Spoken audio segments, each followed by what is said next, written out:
କଞ୍ଚା ଇଲିଶି ମାଛ ଆଜି ଆମେ ପ୍ରସ୍ତୁତ କରିବା କଞ୍ଚା ଇଲିଶି ମାଛ ଲେମ୍ବୁ ରସର ଝାଲ। ପ୍ରଥମେ ମାଛକୁ ଭଲ ଭାବେ ଧୋଇ ଦେଇ ସେଥିରେ ଲୁଣ ଓ ହଳଦୀ ମିଶାଇ କିଛି ସମୟ ଛାଡ଼ିଦେବା।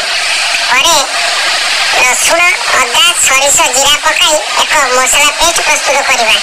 କିଛି ସମୟ ପରେ ଗ୍ୟାସରେ କଡ଼ାଇ ବସାଇ ସେଥିରେ କିଛି ତେଲ ପକାଇ ଗରମ କରିବା। ଗରମ ହୋଇଗଲା ପରେ ସେଥିରେ କିଛି ଭୁସୁଙ୍ଗା ପତ୍ର ପକାଇ ଭଲ ଭାବେ ଭାଜିଦେବା। ପରେ ପୂର୍ବରୁ ପ୍ରସ୍ତୁତ ମସଲା ପେଷ୍ଟକୁ ପକାଇ କିଛି ସମୟ କଷିବା। କିଛି ସମୟ କଷିବା ପରେ ସ୍ୱାଦ ଅନୁସାରେ ଲୁଣ, ଲଙ୍କାଗୁଣ୍ଡ, ଜିରା ଗୁଣ୍ଡ, ଧନିଆ ପାଉଡର, ହଳଦୀ ପକାଇ ଅଳ୍ପ ପାଣି ଦେଇ ଫୁଟାଇବା।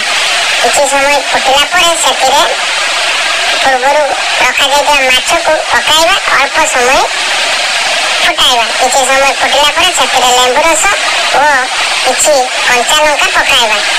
ପୁଣି କିଛି ସମୟ ଫୁଟାଇବା। କିଛି ସମୟ ଫୁଟିଲା ପରେ